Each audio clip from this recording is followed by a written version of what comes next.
So దీంట్లో ఇవాళ సుప్రీంకోర్టులో వచ్చేటువంటి కేసు సంబంధించినటువంటి అప్డేటు, అఫిడవిట్లో ఉన్నటువంటి అన్ని అంశాలపైన కూడా మనం బ్రీఫ్గా చర్చిద్దాం. మనతో పాటు మా ఏపీ బ్యూరో చీఫ్ రామారావు లైవ్లో సిద్ధంగా ఉన్నారు. అలానే సుప్రీంకోర్టు అప్డేట్ అందించేందుకు కూడా మా ఢిల్లీ బ్యూరో చీఫ్ కృష్ణ మనతో పాటు లైవ్లో ఉన్నారు. కృష్ణ, చెప్పండి, ఈ కేసు విచారణ ఎంతసేపట్లో రాబోతోంది? ప్రధానంగా విచారణ నేపథ్యంలోనే ఆంధ్రప్రదేశ్ ప్రభుత్వం కూడా అఫిడవిట్ దాఖలు చేసింది. ఏబిఎన్ ఈ విషయాన్ని ఎక్స్క్లూజివ్గా మీరు నిన్న అందించినటువంటి పరిస్థితి. సో ఎలాంటి విచారణ సాగుతుంది అనుకోవచ్చు? శ్రీహరి, మరికొద్దిసేపట్లో దీనికి సంబంధించినటువంటి విచారణ వచ్చే అవకాశం ఉంది. అయితే ప్రస్తుతం అయితే ఈరోజు నాన్ మిస్లీనియస్ డే కాబట్టి ఒక్కో కేసు కూడా చాలా విచారణ జాప్యం జరుగుతుంది. 36వ నెంబర్ కేసు ఉంది, ఇప్పుడు 3వ నెంబర్ కేసు నడుస్తుంది. అయితే 2 గంటలకు 29వ నెంబర్ కేసు తీసుకోబోతున్నారు. ఆ తర్వాత 3:30కు స్పెషల్ బెంచ్ కూడా ఏర్పాటు చేయబోతున్నారు. కాబట్టి ఈరోజు ఇది వస్తుందా లేదా అన్న దాని మీద అయితే కొంత సందిగ్ధత ఉంది. ఒకవేళ వచ్చినా కూడా ఈరోజు బెంచ్లో మనం చూసుకుంటే సిజేఐ సంజీవ్ ఖన్నా న్యాయస్థానం ధర్మాసనంలో మరో న్యాయమూర్తి జస్టిస్ సంజీవ్ కుమార్ ఉన్నారు. ఆయన మన ఆంధ్రప్రదేశ్కు సంబంధించినటువంటి జస్టిస్ కాబట్టి ఆయన గతంలో ఆంధ్రప్రదేశ్కు సంబంధించినటువంటి కేసులను నాట్ బిఫోర్ మీ అన్నది కూడా మనం చూసాం. కాబట్టి ఈ కేసును కూడా నాట్ బిఫోర్ మీ అంటే ఏమవుతుంది అన్న ఒక పరిస్థితి అయితే ఉంది. ఒకవేళ ఆయన కనుక నాట్ బిఫోర్ మీ అన్నా కూడా ఇప్పుడు 2 పార్టీస్ అగ్రి అయినాయి. అంతేకాకుండా ఇటు ఏపీ ప్రభుత్వం అదేవిధంగా రాజధాని రైతులు ఇద్దరు అగ్రి అయ్యారు. ఈ పిటిషన్ డిస్పోజ్ చేయమని కూడా కోరుతున్నారు. కాబట్టి డిస్పోజ్ చేయడానికి పెద్ద అభ్యంతరం ఏమీ లేకపోవచ్చు.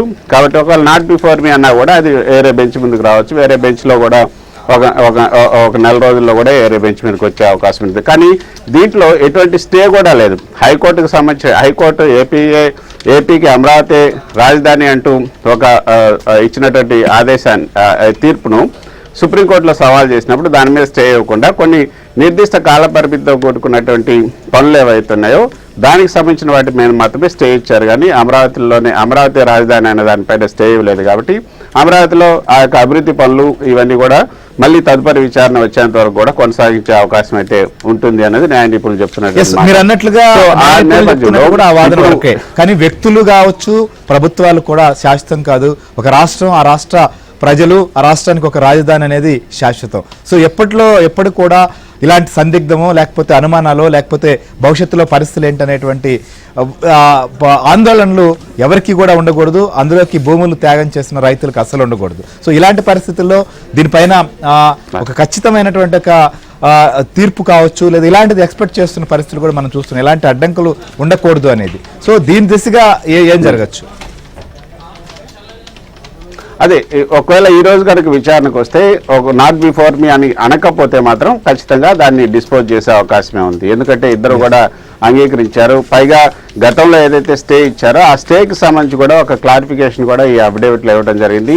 6 నెలలు కాదు 3 సంవత్సరాల కాలంలో వాటన్నిటిని కూడా పూర్తి చేస్తాం. కాబట్టి 3 సంవత్సరాల కాల పరిమితి మాకు ఇవ్వాలని కూడా అందులో చెప్పడం జరిగింది. అంతేకాకుండా గతంలో ఇంతవరకు కూడా జరిగినటువంటి పరిణామ క్రమం ఏంటి, టీడీపీ విభజన జరిగిన తర్వాత ఏ పరిణామాలు ఏర్పడ్డాయి, తర్వాత అమరావతిని ఏ విధంగా ఎన్నుకున్నాం, అమరావతిని ఎక్కడ ఎన్నుకోవడం జరిగింది, ఈ అమరావతి నిర్మాణానికి ఎంతమంది రైతుల దగ్గర నుంచి ఈ యొక్క భూములను సేకరించడం జరిగింది, ఈ వివరాలన్నింటినీ కూడా ఈ అఫిడవిట్లో పొందుపరిచారు. సో ఇప్పటివరకు జరిగినటువంటి పరిణామ క్రమాన్ని వివరిస్తూనే ఇక 3 రాజధానులైన ముచ్చటే లేదు, ఏకైక రాజధాని అమరావతి అంటూ చెప్తూ ఇందులో మరో ముఖ్యమైనటువంటి అంశాన్ని మనం ఇందులో చూసుకుంటే 2050 వరకు కూడా ఉన్న అవసరాలను దృష్టిలో ఉంచుకొని మాస్టర్ ప్లాన్ని తయారు చేశాం. నగర సమగ్రాభివృద్ధి కోసం 9 ఆర్థిక నగరాలను కూడా అభివృద్ధి చేయాలని నిర్ణయించాం. ఈ మాస్టర్ ప్లాన్ ప్రకారం రాజధానిని అభివృద్ధి చేయడానికి సిఐడిఏకి ఒకే చోట ఉండే విస్తృత స్థాయి భూమి అవసరం. కాబట్టి అందుకే ఆంధ్రప్రదేశ్ ప్రభుత్వం భూ సమీకరణ విధానం కింద భూములు సేకరించింది. ఇందుకోసం ల్యాండ్ పోలింగ్ రూల్స్ 2015 కూడా రూపొందించింది.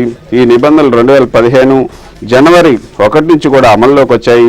ఈ భూ సమీకరణకు సంబంధించినటువంటి నిబంధనల ప్రకారం రాజధాని కోసం భూములు అప్పగించినటువంటి రైతులను ప్రతిఫలంగా నివాసం అదేవిధంగా వాణిజ్య అవసరాల కోసం ఫ్లాట్లని కూడా తిరిగి ఇవ్వడంతో పాటు ఇరు పక్షాలకు సంబంధించినటువంటి కుదిరిన ఒప్పందం ప్రకారం అందులో మౌలిక వసతులు కూడా కల్పించి ఇవ్వాలని మేము నిర్ణయించాము. కాబట్టి మొత్తంగా గతంలో ఏదైతే మేము నిర్ణయించామో అమరావతికి సంబంధించి సిఆర్డీఏ ఏర్పాటు చేసినప్పుడు ఏ విధంగా అయితే రూల్స్ అన్ని ఉన్నాయో వాటన్నిటి ప్రకారమే ఇప్పుడు ఏర్పాటు చేశాం. కాబట్టి ఇందులో ఎటువంటి మార్పు లేదు. కాబట్టి అమరావతి ఏకైక రాజధాని, దానికే కట్టుబడి ఉన్నాం. హైకోర్టు ఆదేశాలను కూడా మేము తప్పకుండా అమలు చేస్తాం. కాబట్టి హైకోర్టు ఇప్పుడు గత ప్రభుత్వం ఏవైతే వేసిందో ఆ ప్రభుత్వం వేసినటువంటి పిటిషన్ డిస్పోజ్ చేయాలి. గత ప్రభుత్వం వచ్చిన తర్వాత మళ్ళీ ఇప్పుడు ఎస్టాబ్లిష్మెంట్ మారింది. కాబట్టి ఇప్పుడున్నటువంటి పరిస్థితులకు అనుగుణంగా ఈ నిర్ణయం తీసుకోవడం జరిగింది. సో ఆ అమరావతి మీద క్లియర్ కట్గా ఇక ఎటువంటి శషభిషలకు తావు లేకుండా మళ్ళీ వేరే ప్రభుత్వం వస్తే మళ్ళీ తిరిగి సుప్రీంకోర్టులోకి రావడానికి కూడా అవకాశం లేకుండా ఉండే విధంగా కూడా ఈ అఫిడవిట్ని తయారు చేయడం జరిగింది. ఒక్కసారి కనుక ఇప్పుడు డిస్పోజ్ చేస్తే శ్రీహరి, ఇక ఏ ప్రభుత్వం వచ్చినప్పటికీ కూడా ఇక ఎవరు కూడా సుప్రీంకోర్టుకు వచ్చే అవకాశం ఉండదు అన్నదే ఇప్పుడు న్యాయ నిపుణులు చెప్తున్నటువంటి మాట.